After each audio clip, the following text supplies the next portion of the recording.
بسم الله الحمد لله والصلاة والسلام على رسول الله وعلى آله وصحبه ومن والاه. يقول الله تبارك وتعالى قد أفلح من تزكى وذكر اسم ربه فصلى. walaalyaal aayadaas ilaahay subxaanahu watacaala wuxuu sheegayaa in run ahaantii uu liibaanay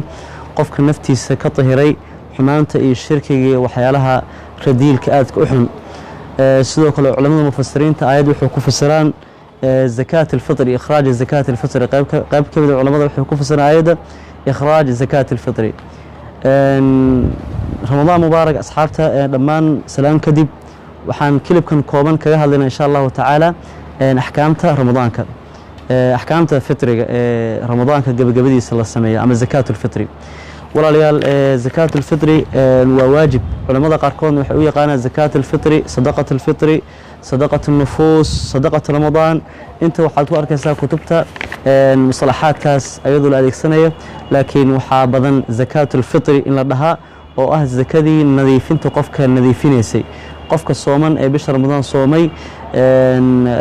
laqwiga iyo rafadka ka dhacay bisha ramadaan intuu ku dhex jiray ayuu ilaahay subxaanahu watacaala sadaqadaas uu la baxay ilmihiisa uu ka bixiyay naftiisa uu ka bixiyay ayuu ilaahay subxaanahu watacaala kaga tahiraya xumaanta iyo gafkii kaga dhacay soonkiisana waxaa loo safgaraynayaa soon nadiif ah oo ilaahay subxaanahu watacaala agtiisa ajir badan uu ka helo. nabigu wuxuu sheegay sallallahu alayhi wasallam lisaa'imi farxataan yafraxuhuma qofka sooman wuxuu leeyahay laba farxad uu ku farxa marna wuxuu farxayaa xilliga fitrada uu afurayo marna wuxuu farxayaa xilliga rabbigiisa uu la kulmayo subxaanahu watacaala. zakaatul fitri waxaa isku waafaqsay culimada islaamku idil inay fariidi waajib tahay saasoo kale waajibkaas waxaa soo guurinaya ibn al-mundir ijmaac ayuu soo guurinaya khataabin wuxuu soo guurinayaa a'immat al-muslimiin inuu ka soo guurinaya inay tahay fariido oo laga rabo qof kastoo muslim ah ramadaan haleelay habeenka ciidii subaxda ciidana soo gaaray ilaa ay zakada xukunkeeda ka dhamaanayso. zakada shuruudeeda waxaa ka mid walaalahay saddex shardi ugu muhiimsan qofka zakada bixinay waa inuu yahay ama laga bixinay waa inuu yahay islaam. meeshaas waxaa ka baxay marka xadiidkii ibn cumar waa taqaanaan farda rasuulullaahi sallallahu alayhi wasallam zakaat al-fitr saaca min tamrin aw saaca min shaciir xadiidka waxaa ku jiray min al-abd wal-hurr min al-muslimiin يعني qofka muslimka zakada laga bixinaa macnaha hadii qofka muslimka uu qabo zawjo ahlu kitaab ama zawjo kitaabiya yahuudi nasaara uu qabo gabadhaas zakat fitr kama bixinaya maadaama aysan ku jirin min muslimiin. sidoo kale adoon u joogo oo gaal haduu jiro adoonkaasna sidoo kale zakat kama bixinaa maxaa yeelay adoonkaasi kuma jiro min muslimiin kuma jiro. shardiga labaad shuruud wujuubi waxa kamid ah al-hurriya in qofka hurriyad uu leeyahay يعني زكديس أسرع أوديس أوليه زكدا إنه بحنا معناها قول صدحات اليسار أو تنادنما إياه أود يعني إنه بحين كذا زكدا أوده مركز يسار كأما تنادنما ده هذا تنادنما ده ماشي وحلول جدا وإن وهبين كعيد الصبح حاسي ما يزيد عن قوت يومه وليلة العيد وحكى بدن حوا قوت كيس إنه هاصل intaas ilaahay ugu dhawaanaya. asbaabaha keenay in zakada adi qof kale ka bixiso waxa kamid koow qaraabada marka laba loo qaybinaya al-usul wal furu'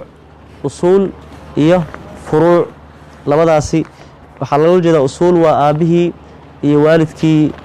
hooyadii iyo awooyaashii waa inaad ka bixisaa maadaama hadii markaasi isan awoodi karin. furuucduna waa awlaadaada waxa kala soo raacay zawjadaada inaad ka bixisid. zakada waxay waajibaysaa markii qoraxda dhacdo maalinta u dambaysa ramadaan marka waxa la rabaa zakada maadaama xilligaas ku aadan tahay waa meesha waxa ka baxaa markii qofkii qoraxda intaysa dhicin koor maalintii ramadaan u dambaysay daqiiqadii u dambeeyay qoraxda inta dhicin koor qofkii dhintay qofkaasi macnaha laga marabo